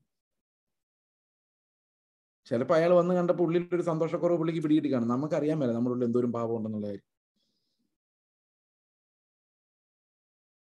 ഇപ്പൊ ഞാൻ നിങ്ങളോട് വഴക്കുണ്ടാക്കിയെന്ന് വിചാരിച്ചോ? ചുമ്മാ വഴക്കുണ്ടാക്കിയിട്ട് ഞാൻ സോറിയും പറഞ്ഞു. അപ്പൊ നിങ്ങൾ പറയാൻ സാരമില്ല, അതൊക്കെ ഞങ്ങൾ അന്നേരം ക്ഷമിച്ചു നിങ്ങൾ പറഞ്ഞാലും അത് 100% ആയിരിക്കണം നിർബന്ധമില്ല.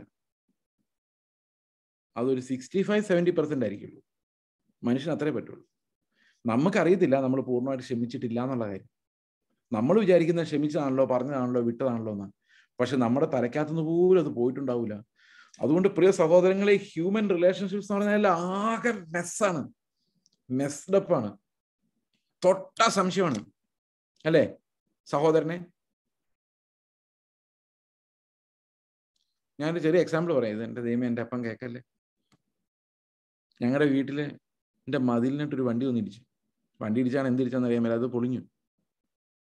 അപ്പൊ എൻ്റെ അപ്പൻ അന്ന് തൊട്ട് ഒരാളെ സംശയം, അവൻ മനഃപൂർവ്വം ഇടിപ്പിച്ചതാണ്. ആയിരിക്കും, അല്ലായിരിക്കും. ആ ആളെ ഇപ്പം കണ്ടു കഴിയുമ്പോൾ ഭയങ്കര വിഷമം. പക്ഷെ അയാൾ ഇതൊന്നും അറിഞ്ഞിട്ടില്ലായിരിക്കാം. അറിയില്ല. ആരെങ്കിലും മനഃപൂർവ്വം കൊണ്ടുവന്ന് വണ്ടി ഇടിപ്പിക്കുമോ? എനിക്കറിയത്തില്ല. ഇനി അങ്ങനെ വല്ലതും ചെയ്യുന്നവരുണ്ടോന്ന്. No idea. ഞാൻ പറയാൻ കാരണം, ഒരാൾ കാണുന്നതല്ല വേറൊരാൾ കാണുന്നത്, ഒരാൾ ചിന്തിക്കുന്നതല്ല വേറൊരാൾ ചിന്തിക്കുന്നത്. അതുകൊണ്ട് ഓരോരുത്തരുടെയും ചിന്ത നമ്മൾ ചീത്ത പറഞ്ഞിട്ട് യാതൊരു കാര്യമില്ല. അയാളെല്ലാം അങ്ങനെയാണ്, നമ്മളെല്ലാം പാപികളുമാണ്. സമാധാനമായോ? ഇനി നമ്മൾ നമ്മുടെ സഹോദരങ്ങളെ നേരെ മുഖത്ത് നോക്കിയിട്ട് കർത്താവിനോട് ചോദിക്കുക, എൻ്റെ കർത്താവ് എന്നെക്കാളും ഭേദമായിരിക്കും, എൻ്റെ വിവരമില്ലായ്മ കാരണം ഞാൻ പലതും ചിന്തിച്ചു വെച്ചതായിരിക്കും. അവിടെ പരിജ്ഞാനത്തെ കവിയുന്ന ക്രിസ്തുവിന്റെ സ്നേഹത്തെ അനുഭവിക്കാൻ ജീവജലം. അപ്പൊ കർത്താവ് ഈ സഹോദരിയോട് ക്ഷമിക്കുമ്പോൾ അവളോട് പറയാണ്, നിന്നെ ഞാൻ നീതിമാനായി പ്രഖ്യാപിച്ചിരിക്കുന്നു, ഇനി നീ പാപം ചെയ്യരുത് എന്ന് പറഞ്ഞു കഴിഞ്ഞാൽ ഞാൻ നിന്നെ വെറുതെ വിട്ടിരിക്കുന്നു. Now sin no more. നമ്മുടെ എല്ലാം ജീവിതത്തിൽ അങ്ങനെയാണ്. നമ്മളെ ചുമ്മാ വിട്ടിട്ടാണ് കർത്താവ് പറയുന്നത് പാപം ചെയ്യരുത്, ഡോൺ സിൻ. ഓക്കെ,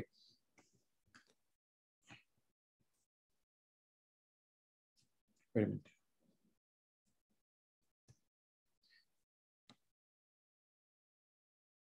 ഓക്കെ, ഇനി 10ാമത്തെ അധ്യായത്തിലേക്ക് വരുമ്പോൾ നമുക്ക് പ്രധാനപ്പെട്ട ജീവനെ സംബന്ധിക്കുന്ന ചില പ്രധാനപ്പെട്ട വിഷയങ്ങൾ 10ാമത്തെ അധ്യായത്തിലുണ്ട്.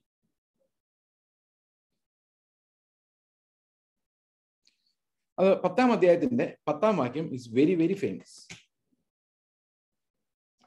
മോഷ്ടിപ്പാനും അറുപ്പാനും മുടിപ്പാനും അല്ലാതെ കള്ളൻ വരുന്നില്ല, അവർക്ക് ജീവൻ ഉണ്ടാകുവാനും സമൃദ്ധിയായിട്ടുണ്ടാകുവാനും അത്ര ഞാൻ വന്നിരിക്കുന്നത്.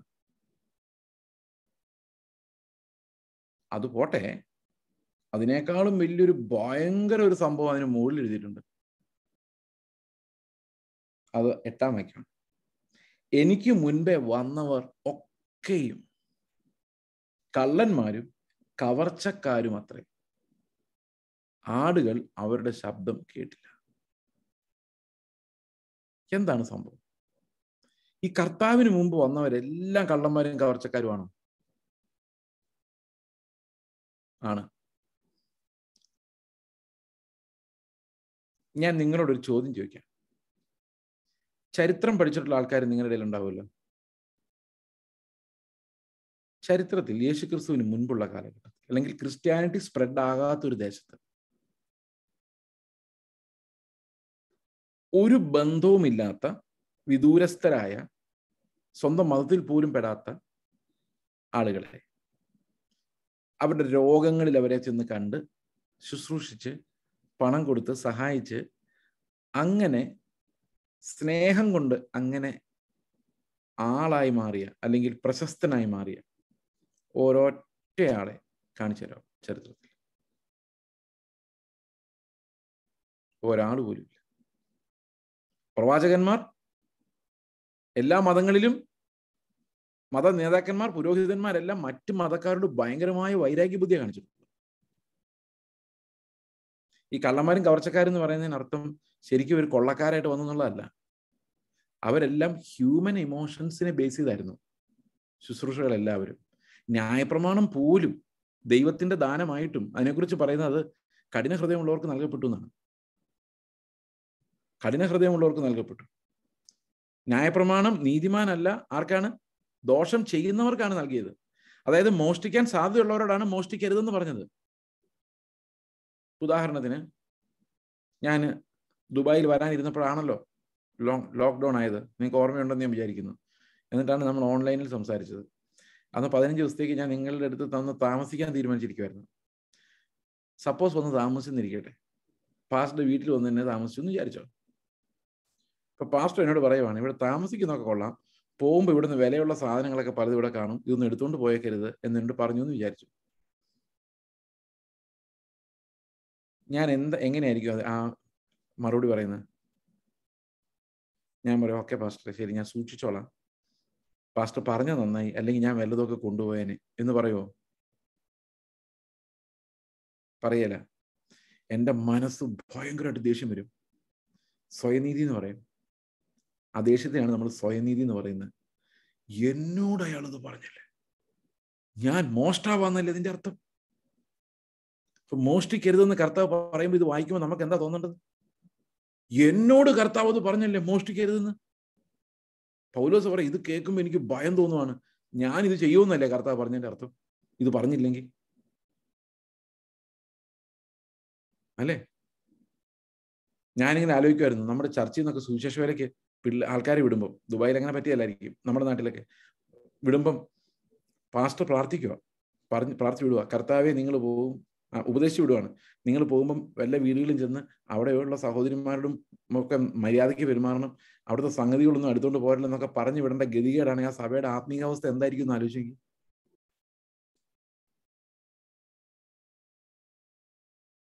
ഭീകരമായിരിക്കുമല്ലോ ഇത്. അപ്പൊ ന്യായപ്രമാണം ആർക്കുള്ളതാ? തല്ലിപ്പൊളികൾക്കുള്ളതാ. കർത്താവ് പറഞ്ഞിട്ടുണ്ട്, നിങ്ങളുടെ കഠിന ഹൃദയ നിമിത്തമാണ് മോശ അങ്ങനെ പറഞ്ഞത്. മോശ അങ്ങനെ പറയേണ്ടി വന്നതാണ് നിങ്ങളുടെ സ്വഭാവം വെച്ച്. കണ്ണിന് പകരം കണ്ണ്, പല്ലിന് പകരം പല്ലെന്ന് മോശയ്ക്ക് പറഞ്ഞേ പറ്റുമായിരുന്നുള്ളൂ. ഒരു കണ്ണെടുത്താൽ നീയും പോയി ഒരു കണ്ണെടുത്തോ, അല്ലെങ്കിൽ ഇവന്മാർ തല വെട്ടിക്കൊണ്ട് വന്നേനെ. അപ്പൊ കർത്താവ് പറഞ്ഞു അത്ര കഠിന ഹൃദയന്മാരാ. അതുകൊണ്ട് കർത്താവ് പറഞ്ഞു ഒരു കണ്ണെടുത്താ ഒരു കണ്ണെടുത്തോ, അല്ലെങ്കിൽ ദേഷ്യം അടങ്ങത്തുമില്ല.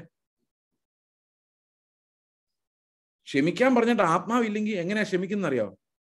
ആത്മാവില്ലാത്തതുകൊണ്ട് ക്ഷമിക്കാൻ പറഞ്ഞു കഴിഞ്ഞാൽ അവൻ എങ്ങനെ ക്ഷമിക്കും?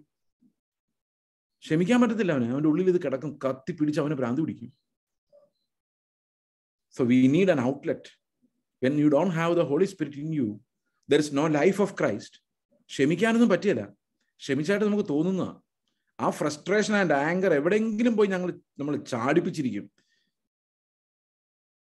അപ്പൊ കർത്താവിന് മുമ്പ് വന്നത്, ഞാൻ പറഞ്ഞ ഈ ദൈവത്തിന്റെ പ്രവാചകന്മാരെ കുറിച്ചല്ല പറയുന്നത്. അതിന് മുൻപുള്ള ഒരു ഫിലോസഫിയും സ്നേഹത്താൽ ഡ്രിവൺ അല്ല. അന്നത്തെ രാജാക്കന്മാർ എത്ര ക്രൂരമായിട്ടാണ് അടിമകളോട് പെരുമാറിക്കൊണ്ടിരുന്നത്. അവരെ പിടിച്ചുകൊണ്ട് പോകുന്നു, അകത്തിടുന്നു, അവരുടെ സ്ത്രീകളെ തട്ടിക്കൊണ്ടു പോകുന്നു. ഈ കേരളത്തിൽ തന്നെ എന്ത് ക്രൂരമായിട്ട് താഴ്ന്ന ജാതിക്കാരെ ട്രീറ്റ് ചെയ്തിട്ടുള്ളത്. എവിടെയാണ് കരുണയുണ്ടായിരുന്നത്? ഒരിടത്തൊന്നും ഉണ്ടായിരുന്നില്ല. കർത്താവ് വന്ന ശേഷം, സുവിശേഷം ലോകത്ത് സ്പ്രെഡ് ചെയ്ത ശേഷമാണ് എല്ലാ മതങ്ങളും സ്നേഹത്തെക്കുറിച്ച് പറഞ്ഞു തുടങ്ങിയത്. സ്നേഹമാണ് അഖിലസാര മൊഴിയിൽ നിന്ന് കുമാരനാശാൻ പാടിയതൊക്കെ അതിന് ശേഷമാണ്, ക്രിസ്തുവിന് ശേഷമാണ്. അതല്ല നമ്മുടെ ബൈബിളിൽ പഴയ നിയമത്തിൽ സ്നേഹത്തെക്കുറിച്ച് പറയുന്നുണ്ടെന്നുള്ളതല്ലാതെ ലോകത്തിൽ ഒരു ഗ്രന്ഥത്തിലും സ്നേഹം എന്നുള്ളത് ഒരു ഐഡിയൽ ആയിട്ടല്ല. പരാമർശങ്ങളുണ്ട്, പക്ഷെ അതൊരു ഐഡിയൽ ആയിട്ട് ഒരിടത്തും പ്രസന്റ് ചെയ്യപ്പെടുന്നില്ല. നിങ്ങൾക്കറിയാം, ഭഗവത്ഗീതയിൽ അർജുനൻ പറയാണ്, അത് തന്നെ സ്നേഹമൊന്നുമല്ല, എങ്കിലും പറയാണ്, എൻ്റെ ഗുരുനാഥൻ, എൻ്റെ വല്യപ്പൻ, ഇവരെയൊക്കെ ഞാൻ എങ്ങനെ കൊല്ലും എന്ന് ചോദിക്കുമ്പോൾ കൃഷ്ണനോട് പറയുന്നത് അങ്ങനെ നോക്കരുതെന്നാണ്, ധർമ്മം ചെയ്യണമെന്ന്. ധർമ്മത്തിന് മുമ്പിൽ അപ്പനുമില്ല, അമ്മയുമില്ല, മക്കളുമില്ല. അവർ അധർമ്മികളാണെങ്കിൽ കൊന്നേ പറ്റുള്ളൂ എന്നാണ് പറയുന്നത്. അതാണ് ലോകം, അതായിരുന്നു presentation. That means there was no element of love, there is no element of righteousness perfected by love. അതുകൊണ്ടാണ് യേശു കർത്താവ് പറഞ്ഞ, എല്ലാവരും എനിക്ക് മുമ്പേ വന്നവരെല്ലാവരും ആരും ഈ ജീവനല്ലായിരുന്നു എന്ന് പറയാണ്. ആടുകൾക്ക് അവർ ജീവൻ നൽകിയില്ല, ജീവനെ കുറിച്ച് സംസാരിച്ചില്ല. they were not rooted in love. Okay. പിന്നെ സഹോദര സ്നേഹം എല്ലാ മതങ്ങളിലുണ്ട്, അവരവരുടെ സ്നേഹം. വെളിയിലുള്ള ഒരാളോട് അവർക്ക് കയ്പായിരിക്കുള്ളൂ. അങ്ങനെയാണ് മനുഷ്യൻ. Okay, they don't have that, they are not driven by love. അവർ സ്നേഹം എന്നതിനാൽ നിയന്ത്രിക്കപ്പെടുന്നില്ല. നമ്മുടെ ഇടയിലും സ്വാഭാവിക മനുഷ്യനെ നോക്കിക്കഴിഞ്ഞാൽ അവരാരും സ്നേഹത്താൽ നിയന്ത്രിക്കപ്പെടുന്നവരല്ല. മനസ്സിലായോ? ഓക്കെ.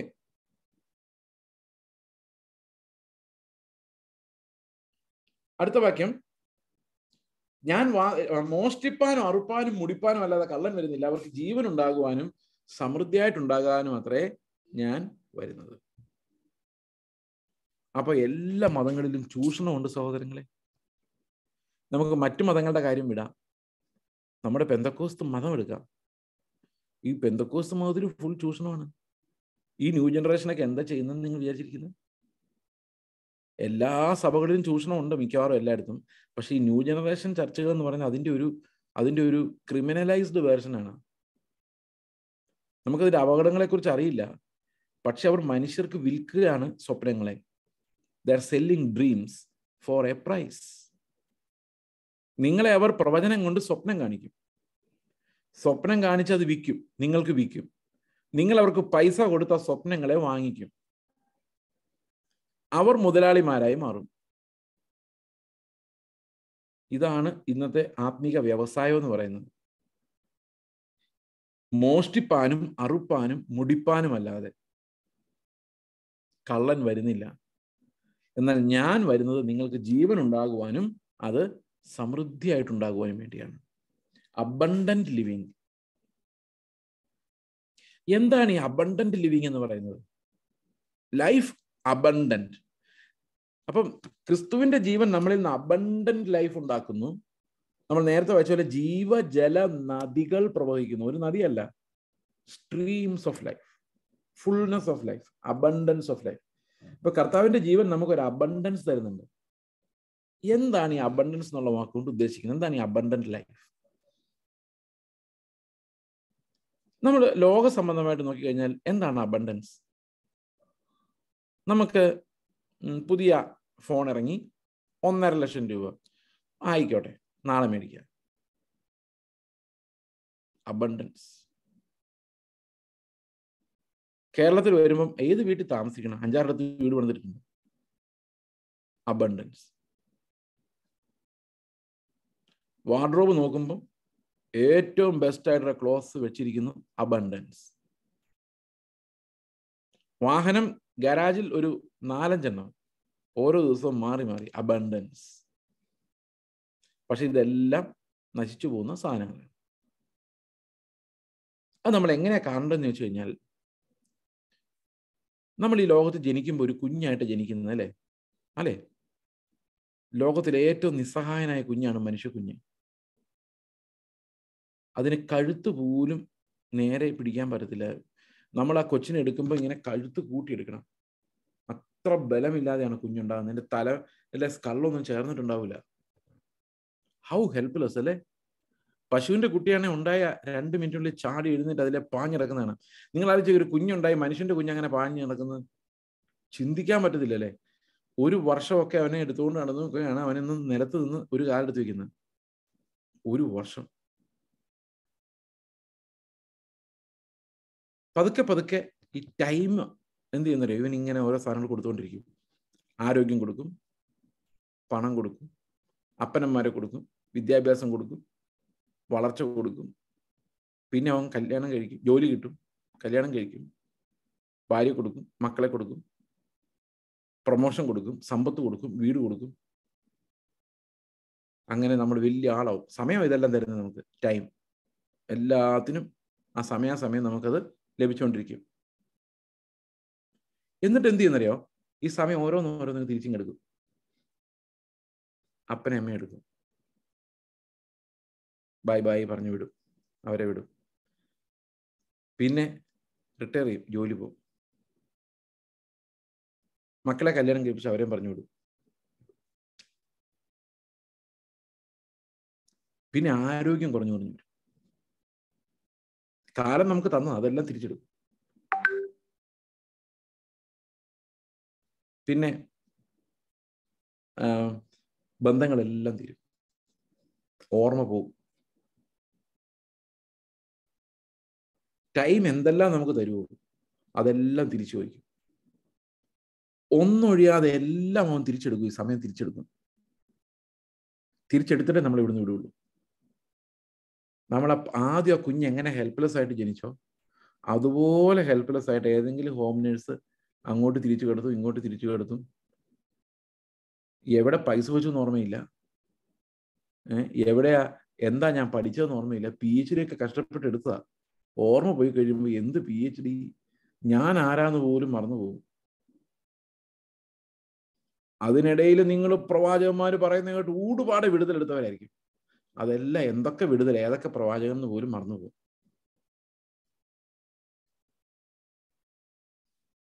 ഇത്രയേ ഉള്ളൂ. എൻ്റെ പിതാവ് എന്നോട് എപ്പോഴും ചോദിക്കുമായിരുന്നു, നീ എന്ത് സമ്പാദിച്ചിട്ടുണ്ട്? ഞാൻ നിനക്ക് വേണ്ടി ആണ് സമ്പാദിച്ചത്, നിങ്ങൾക്ക് വേണ്ടി എനിക്കൊരു അനിയനോടുണ്ട്. നിന്റെ മകന് ഒരു 14 വയസ്സാകുമ്പോൾ നിന്നോട് ചോദിക്കും, എൻ്റെ അപ്പൻ എനിക്ക് വേണ്ടി എന്ത് സമ്പാദിച്ചിട്ടുണ്ട്? നീ എന്ത് മറുപടി പറയും? ചോദിച്ചിട്ടുണ്ട്.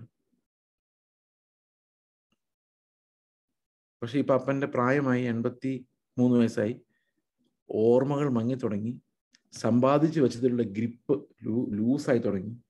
കാരണം ഒന്നും ചെയ്യാനില്ല. അതുകൊണ്ട് ചുരുക്കി പറഞ്ഞാൽ, നമ്മുടെ തലയിൽ ഒരു തേങ്ങ വീണാൽ ഇല്ലാതെ പോകാത്ത ഒരു സാധനവും ഈ ഭൂമിയിൽ നമ്മൾ ഉണ്ടാക്കുന്നില്ല. ബുദ്ധിയായാലും ഓർമ്മയായാലും വിദ്യാഭ്യാസമായാലും സമ്പത്തായാലും. It all depends on some nerves.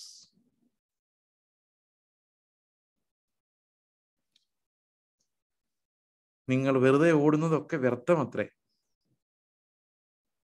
രാവിലെ പോയി അധ്വാനിക്കുന്നതെല്ലാം. അപ്പൊ നിങ്ങൾ പറയും, ഈ മനുഷ്യന്റെ പ്രസംഗം കേട്ടാൽ നാളെ പണിയാൻ പോലും പോകാൻ തോന്നുന്നില്ല. ഇതെന്ത് നിരുത്സാഹപ്പെടുത്തുന്ന പ്രസംഗമാണ് ബ്രദറെ പ്രസംഗിക്കുന്നത്. സഹോദരങ്ങളെ, ദൈവം തന്നിരിക്കുന്ന ഓരോ നിമിഷവും നമ്മൾ അധ്വാനിക്കണം. ഞാൻ അധ്വാനിച്ച് ജീവിക്കുന്നതിൽ വിശ്വസിക്കുന്ന ആളാണ്. ഞാൻ മിഷണറി ആയിട്ട് പോയപ്പോഴും ഞാൻ പണിയെടുക്കുമായിരുന്നു. ഞാൻ ആന്ധ്രയിൽ 10 വർഷം മിഷണറി ആയിരുന്നു. അവിടെ ഞാൻ ജോലി ചെയ്യുമായിരുന്നു. പൈസ മേടിക്കാനായിരുന്നു. കുറച്ചുനാൾ പൈസ മേടിച്ചെങ്കിലും പൈസ മേടിക്കാതെ വർഷങ്ങൾ ജോലി ചെയ്തു. ഞാൻ നോക്കിയപ്പോൾ എനിക്ക് ഫ്രീ ടൈം ഉണ്ട്, എനിക്ക് ഭാഷ അറിയത്തില്ല. അപ്പൊ ഞാൻ വിചാരിച്ചു 4 പേരെ പരിചയപ്പെടാനുള്ള ഒരു വഴി എന്ന് പറഞ്ഞാൽ ജോലി ചെയ്യുന്നതാണ്. ഒരു സ്കൂളിൽ പോയി പഠിപ്പിച്ചു, രാവിലെ തൊട്ട് വൈകിട്ട് വരെ. സാലറി എത്ര വേണമെന്ന് ചോദിച്ചപ്പോൾ ഞാൻ പറഞ്ഞു വേണ്ട, കാരണം എൻ്റെ പണി അതല്ലാത്തതുകൊണ്ട് വേണ്ടാന്ന് ആദ്യം പറഞ്ഞു. പിന്നെ ഞാൻ ഓർത്തു അവർ കുറെ മിഷണറിമാരുടെ പിള്ളേരൊക്കെ പഠിപ്പിക്കുന്നുണ്ട് ഫ്രീ ആയിട്ട്. അപ്പൊ ഞാൻ പറഞ്ഞു, ഒരാളുടെ സാലറി ഞാൻ സേവ് ചെയ്ത് തരാം. അധ്വാനിക്കുന്ന എപ്പോഴും നല്ലതാണ്. മറ്റുള്ളവർക്ക് മുട്ടുണ്ടാകുന്നവന് ആശ്വാസം ലഭിക്കേണ്ടതിന് വേണ്ടി നമുക്ക് അധ്വാനിക്കാം. അധ്വാനത്തിൽ ഒരു കുറവും വരുത്തരുത്, മടിയന്മാരായി പോകരുത്. കാരണം ഓരോ ദിവസവും നമുക്ക് അധ്വാനം ദൈവം വെച്ചിട്ടുണ്ട്, അതിലെ നമ്മൾ കയറി ഇറങ്ങിയേ പറ്റുള്ളൂ. പക്ഷേ നമ്മൾ അധ്വാനിക്കുന്നതും സമ്പാദിക്കുന്നതും കരുതി വെക്കുന്നതും ഒക്കെ ഒരു പുക പോലെയാണ്. പത്രോസിന്റെ ലേഖനത്തിൽ പറയുന്ന പോലെ അത് വയലിലെ പൂ പോലെ ഇല്ലാതായി പോകുന്ന സാധനമാണ്. ഓക്കെയാണ്. അപ്പൊ പിന്നെ എന്താണ് സമൃദ്ധി? നമ്മൾ അതല്ലേ പറഞ്ഞുകൊണ്ടിരുന്നേ, അബണ്ടന്റ് ലിവിങ്. എന്താണ് അബണ്ടന്റ് ലിവിങ്? നിങ്ങൾക്കൊന്ന് കണ്ടുപിടിക്കാം. അത് നിങ്ങൾക്കൊരു എക്സർസൈസ് ആയിട്ടിരിക്കട്ടെ. അടുത്ത ബുധനാഴ്ച നമ്മൾ കണ്ടുമുട്ടുമ്പോൾ നിങ്ങൾ പറയുമൊന്നും വേണ്ട, നമുക്ക് അത്ര സമയമൊന്നും കാണുന്നില്ല.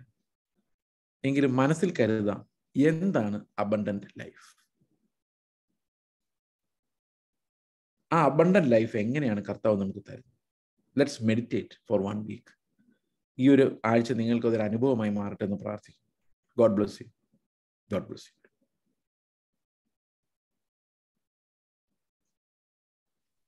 പ്രാർത്ഥിച്ചോ പാസ്റ്റർ, പ്രാർത്ഥിച്ചു. ഞങ്ങളുടെ സ്വർഗസ്ഥ പിതാവേ, അങ്ങ് ഞങ്ങൾക്ക് തന്ന ജീവന്റെ വാഗ്ദത്തത്തിനായിട്ട് സ്തോത്രം. നിലനിൽക്കുന്ന ആഹാരം, സ്വർഗത്തിലെ ആഹാരം കർത്താവ് സമൃദ്ധിയായി അനുഭവിക്കുവാൻ അങ്ങയുടെ ജീവന്റെ എല്ലാ റിസോഴ്സസിന്റെയും സമൃദ്ധിയിലേക്ക് ഞങ്ങളെ അവിടെ നടത്തണമേ.